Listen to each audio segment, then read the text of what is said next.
আসসালামু আলাইকুম, আমি রাকিবুল হাসান ইফতি পড়াশোনা করছি শহীদ তাজউদ্দিন আহমেদ মেডিকেল কলেজে। তো আজকে আমাদের টার্মিনোলজি সিরিজের পার্ট 14। তো আমরা এই দুইটা টার্ম শিখব। প্রধানত দুইটাই কি বাইলেটারাল। বাই মানে কি দুই, বাই মানে কি দুই, ঠিক আছে।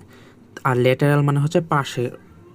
তো ইপসিলেটারাল আর আরেকটা হচ্ছে কন্ট্রালেটারাল।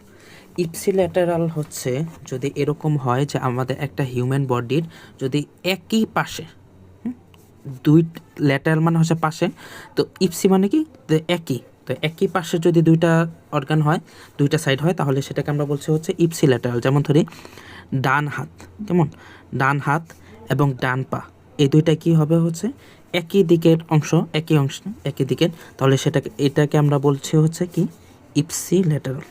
কি বলছি আমরা? ইপসিলেটেরাল, ঠিক আছে। তো আর পরেরটা হচ্ছে কন্ট্রালেটারাল। কন্ট্রালেটারাল হচ্ছে উল্টাটা, অর্থাৎ একই দিক না বরং বিপরীত দিকের, ঠিক আছে। তাহলে অর্থাৎ যদি ধরি এই ডান হাত বাম পা, অথবা বাম হাত ডান পা, এরকম এই দুইটা কি পরস্পরের কন্ট্রালেটারাল পাশে আছে।